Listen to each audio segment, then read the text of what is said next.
Again. Michael Bowles with the Association for the Wolf Lake Initiative, and this is our annual art show. And tonight's discussion is going to be on the nexus of art and nature. And since I'm not an artist, I want to introduce my contributions, which is a swan gourd. And unlike the swans in Wolf Lake, it's green, little white polka dots. But like the swans in Wolf Lake, it's mute. For those not familiar with mute swans, I've lost you on that one. But I want to introduce Pat and Carol, and they'll be talking about the connection between art and nature. So, Pat, you want to start? Yes, of course I do. Hi. Yeah, art and nature. Well, I'm an oil painter, and I do indeed, I am a nature lover. And I will have to tell you that I am inspired by nature. It is my muse. I do a lot of paintings of animals. I do paintings of woodlands and landscapes with water and mountains. And I just, as a matter of fact, tonight when I was standing in the room in the back, I was looking through the back window. They have a large back window here, and I was watching the moon come up with the clouds and the trees. And I thought to myself, I wish I had my camera. I would love to photograph that, because that would be a wonderful painting. And even through the window panes, you would have the window panes and you would still see it.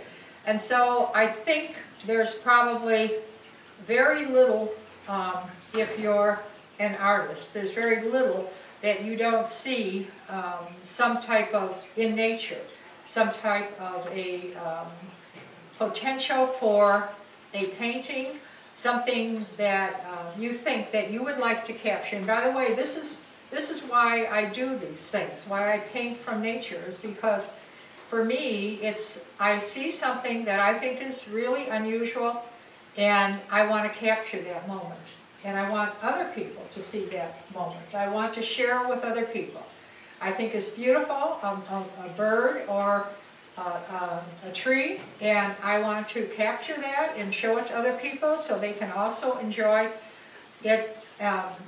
Part of nature, it's a world around us, and there's just, open your eyes. It's all there, all the time, right outside this building, all outside there. So that's, Carol. Well, my name is Carol Estes, and I am a newbie photographer. I've only been doing photography for several years, but I have lived in nature in LaPorte County for 33 years, and I've been a watcher, lover of nature as long as I can remember. But I was more of a looker and not a seer. And I think that some life events kind of affected my view of life, and I started looking at things in a totally different way. And I wanted to capture moments that I would literally walk by at any previous point in time decades ago.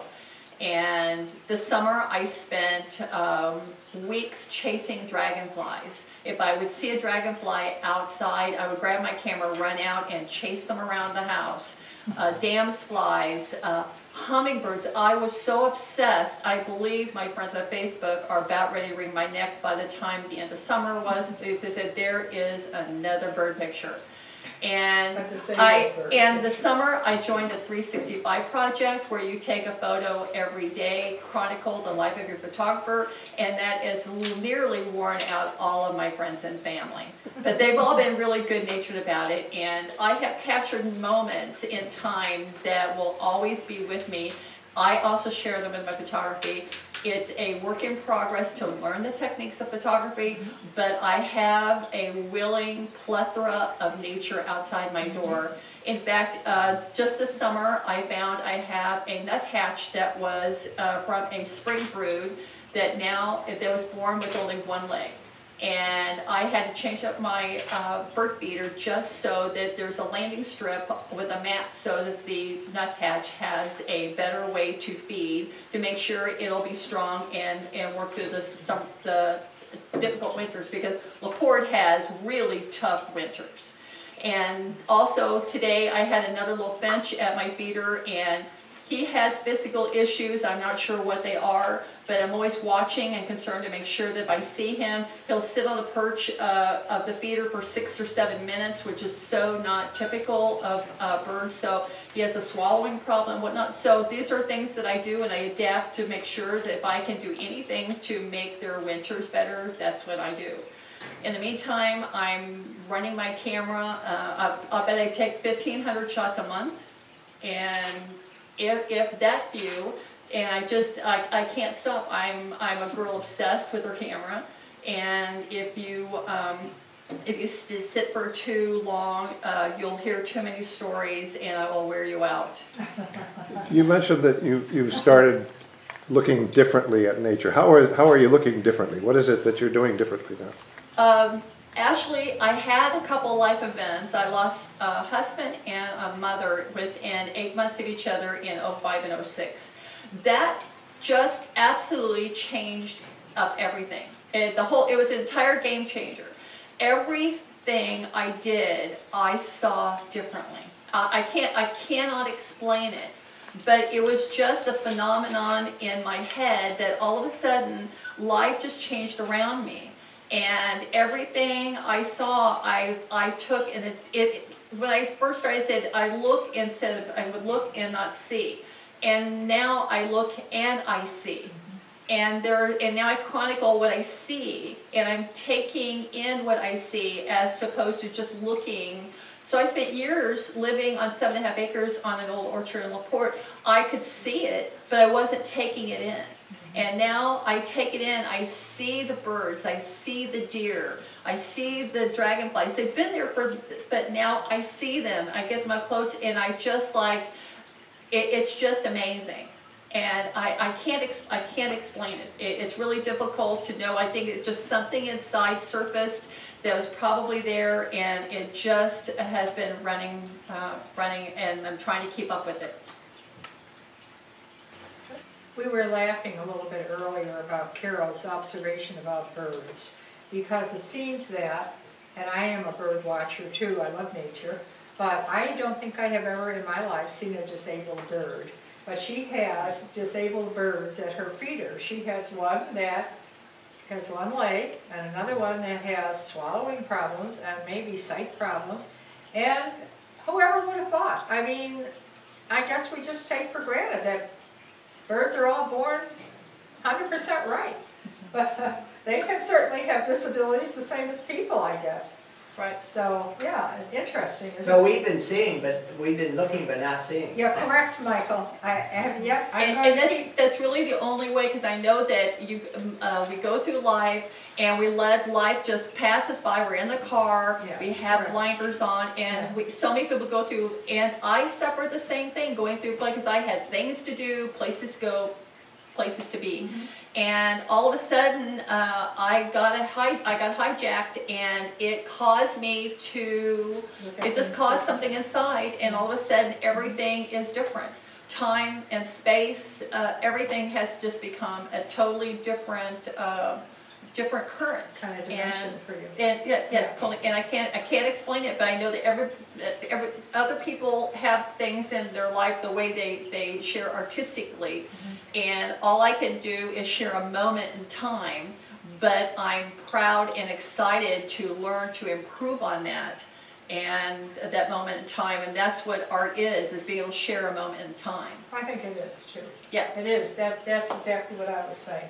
When I capture something, it is to share with somebody else. It's exactly right. I have been, and I said this a little earlier, I was a child artist. I have been an artist my whole life. I spent my childhood drawing. Drawing. I drove my parents crazy, drawing. In school I drew and I drew all the time. And I was the artist in the school. And because I had a lot of practice. When I went to school, visual aids weren't used as much as they are today. And so the nun would be up there speaking, and she'd be discussing, and she'd be trying to describe something, and I'd be sitting there drawing what she was drawing what she was talking about, trying to describe, get a visual about what she was talking about. And I used to say to myself, why don't you show us a picture? So I've always been picture-oriented. I've always been picture-oriented my whole life. And I have always looked at the details. I will remember things from people that everybody say, oh, I didn't see that. But I think it was because I was a child artist. And as a child artist, I was looking at detail all the time. Always looking beyond what everybody sees, looking beyond and looking at the details of the thing. And observing nature, that helps a lot when you're observing nature, to look at small things. And yeah. I've actually spent 25 years with an antique store in LaPorte. And so I lived 25 years with vintage and antique photography. That was a moment in time, and the fact that the appreciation, the fact that prior to the invention of photography, there wasn't any other way to share a moment in time other than created on some type of build, the side of a rock, inside of a cave, then onto oils and panels and that type of thing. Sculpture, marble, and so forth. So I believe that it instilled in me such an appreciation of the ability to take a moment in time and have it last for eons and decades. Well, decades and eons aren't the same. But anyway, to be able to do that, and I think that was a deep appreciation. Now I can apply some of my love for the expressing things. So to be able to have the opportunity is really too good. You don't want to miss on an opportunity to do. And I wish I was able to draw and do. I did music as opposed to art, so I was able to share in a moment of time in that. But there is just nothing like being able to take something like music, art, anything, and be able to share that moment with somebody across from you with a glass of wine, or in a photo, on an easel, anything. Whatever you need to do to share that, it's created such a conversation with us today. So that's just been wonderful. Thank you for the opportunity. A question. How can we get more of this out into a larger public? You know, why is it that we have people in this room who are so wonderfully talented, but the ability to see where the product is kind of limited, and yet we have block after block in cities close by, communities close by, that have none of this? That's the $1 million question. I think so too. Talk about I think it that is too too. when you're done. Pardon? I can talk about that too when you're done.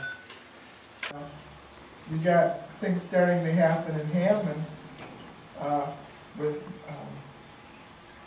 no official support, as it were.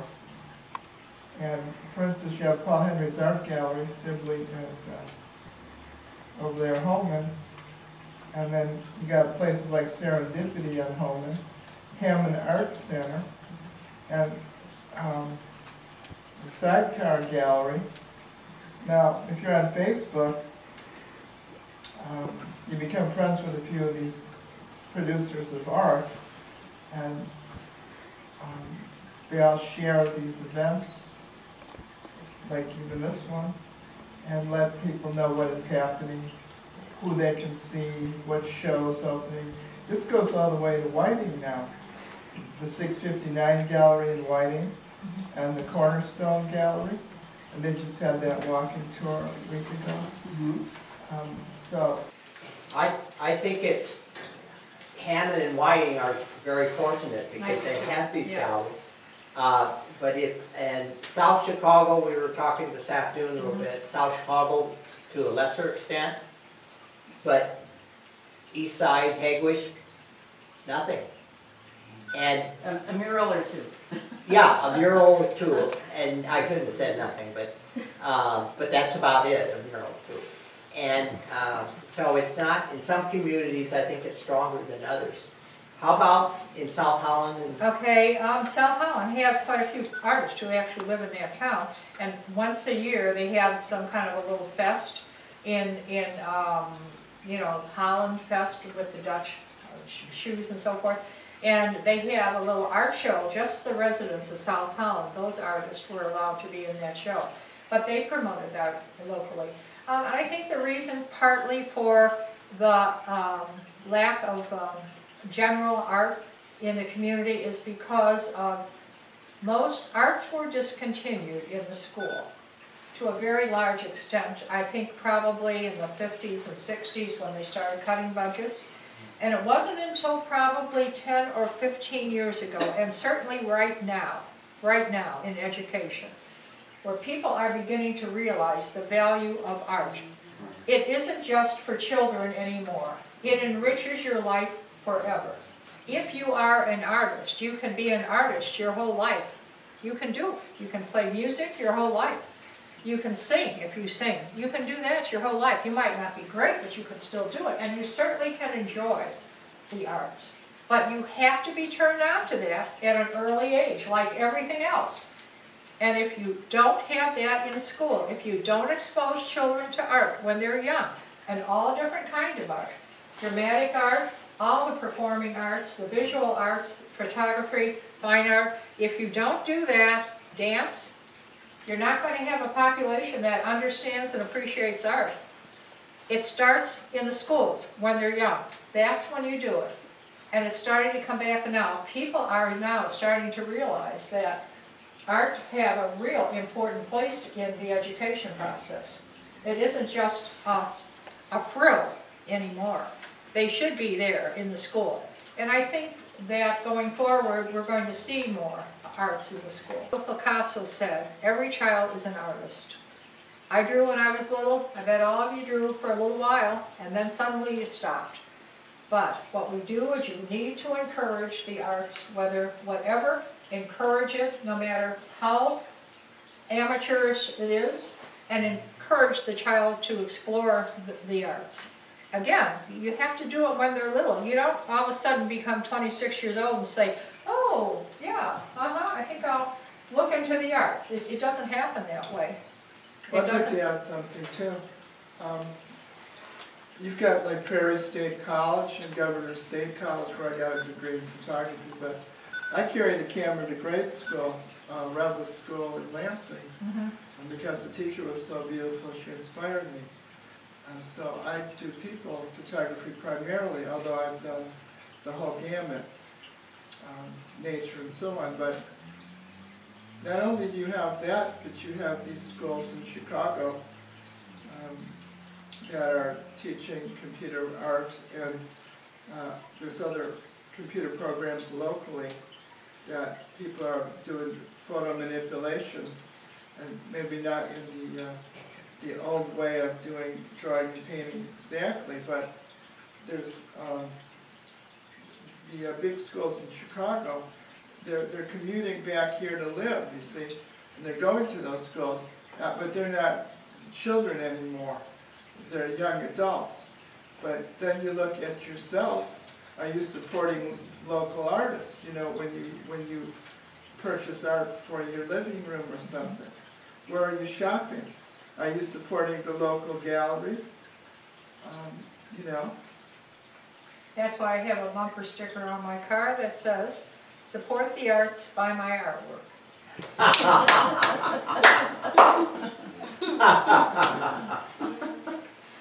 Perfect. Ah, it is perfect. It is. She has a little bit of promoter in her. Yeah. In fact, I think all artists better have. Yeah, really. Right? Yeah. I think they all have to. Yeah, you have to get over the rejections, by the way.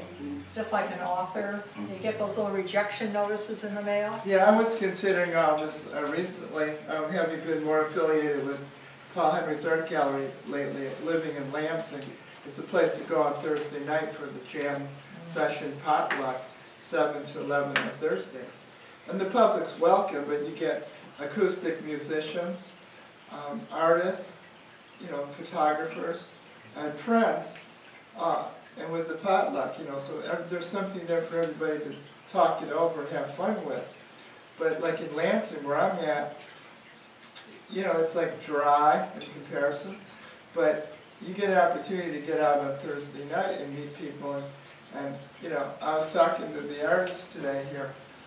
You got to get in a gallery, but to get your stuff out there. But like me, I can talk, I can put the Thursday night session on the Facebook, help promote a little bit, putting the pictures up that I've taken at the musicians and artists and so on the Thursday night session. But if I sit there the rest of the week and don't produce any art, you're like, what kind of artist am I? An artist should be producing something, but then they need a gallery or a rep to like sell it for them. You see, so if you're neglecting any of those bases, you're missing out, because artists aren't traditionally numbers people, good with numbers and business and the rest of that. So if you're good at art, you want to produce your art, but you still have to get all these other bases covered. Who are you showing this stuff to? Who's PRing you? Where's your gallery? So you can't eliminate or miss half of the steps you need to survive. Talking to both of you over there. But it's just the way it is. There's more of an awareness now. But there's other ways to do it that you haven't even thought of yet, Like, oh yeah, we're adults, we think Facebook is a bunch of kid stuff. But if you use it as your personal shameless and endless PR machine, somebody knows who you are, the papers come out, they have interviews, you find out about places like this. I've lived in Lansing, I grew up in Lansing, and I didn't know this was going on at Wolf Lake. And I've seen pictures in the other room there of the nature stuff, and it's like incredible, There are incredible people hiding, under the table that are doing fabulous photography. And people I know in South Holland, they used to have a nice gallery over there. It was at 159th there. Beautiful gallery. Nice people owned it. And then the one that was on Ridge Road, as you left Lansing, you got into Munster over there. That gallery's gone. By Shoup's over there. Yeah, okay. So, then you got to look for shows in that. So you go to Hoosier Highlander downtown Highland, who sells art supplies, and they also have an occasional art show. So you got to like find out about this stuff. And you got to ask these people, will you show my stuff? You might not respect the gallery or what they're doing or what they've got there, but at least you're doing something. And also there's another one I tell people about. You can go to Crete, and the coffee shop in Crete over there. Every month they change the show. And the Edge Coffee Shop. And the lady's really nice, like Christian lady. First-class human being that is always looking for artists to exhibit. This leads to, I think, even more possibilities.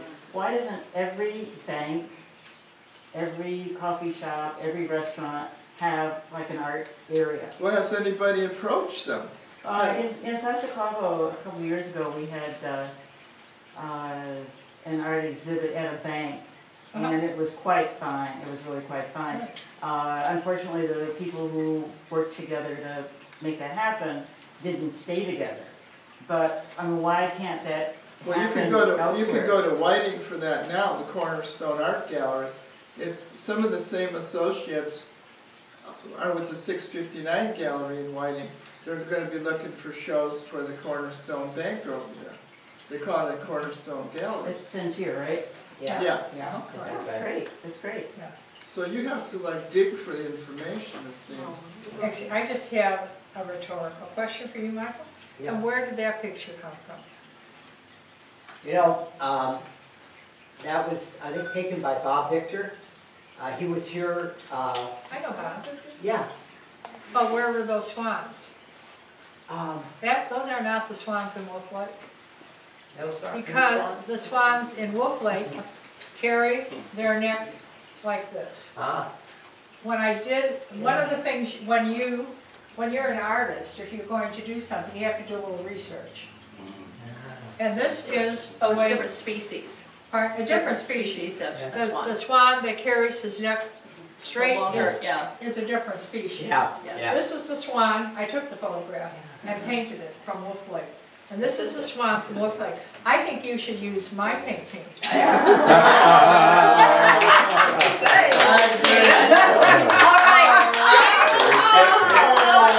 That's the best thing Master real. That's fake. I think Bob Victor did his research on the internet. I think so too. I think he did it on the internet. Yes. Well, I would like to say, just jumping in the conversation, the point that you made about the arts and just exposing like the young children. Correct. I think that cultivating that appreciation for art Yeah. is key, and probably at a young age. And Yeah. then also when they get older, or even as adults, sometimes like as an educator, you know, sometimes I find myself as I'm doing projects with them, I get it takes me back to when I was free, or you know, or whatever the project that we're working on. I'm like, oh, I remember when I did paper mache or whatever, you know, just creating something with them. And I think it's just cultivating that appreciation for it that is key, and especially when we're talking about nature, even with getting kids outside. You know, I lived in the woods. In the woods. So it has to be cultivated, you know. And it's unfortunate that a lot of the programs that is usually the first one to be cut. But however, we have options. There's ways around that. Things of this nature, just from artists to artists, and sometimes just allowing them to express themselves creatively. And giving them a platform. Use the word exposure is a very key word. I live in an old orchard, and we raised apples and had over where you picked back in the 80s.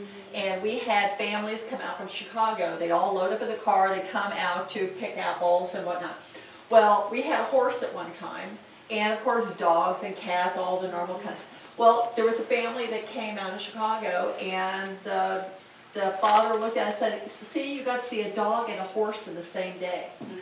And I thought, and I have remembered that phrase since the mid-80s. How sad when you have to say a child, you got to see a horse and a dog in the same day. So if there's no exposure, they don't understand. Yeah, like, you know, I tell the story about the nuthatch with the one leg, and people go home and Google a nuthatch because they don't know what a nuthatch is. It is. It's just to me it's simple because I see them all day, every day.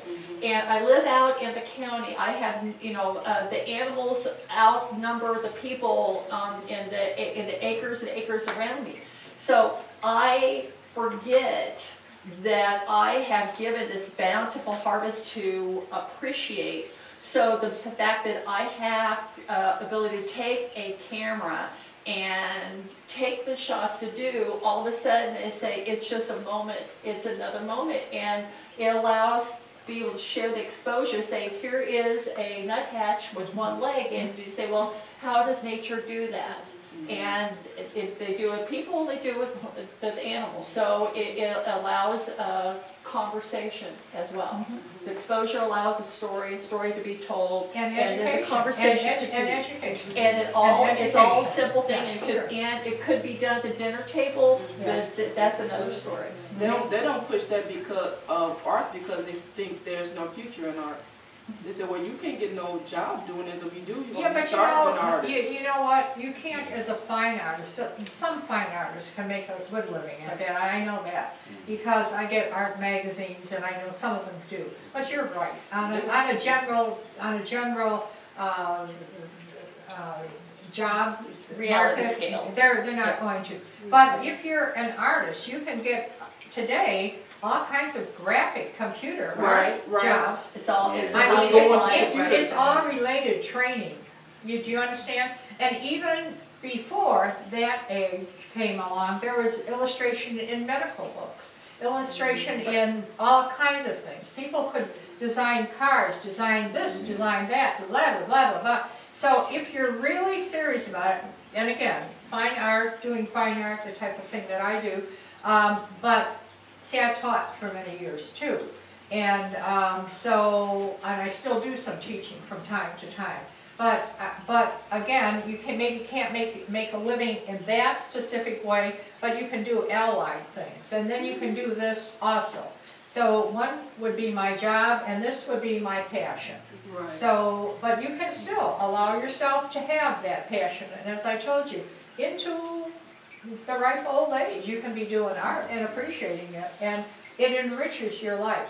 Do you feel like, and this is just for conversation, that there is, because we are in this technological age and digital, that there's a conflict between like maybe some of the traditional, mediums of art, is that sort of a conflict? I'll tell you from my point of view, I have been involved for many years with art associations. What does that mean? It means there's 80, 60 artists from an area that come together. And we have we work in different mediums. I work in oil paint, some work in acrylic, watercolors, photographers, blah, blah, blah, blah. We're artists of many different mediums, and we all come together and we decide we're going to put on a show. We find a venue to do it in, an art gallery or wherever. We're going to put on the show. And then perhaps a juried show, maybe invite outsiders. Then we have to get the juror. Usually I like somebody who's teaching art in a college to be the juror. But we're putting this all together, and then there are the opportunity for people to come from the outside and see the show and get into the show.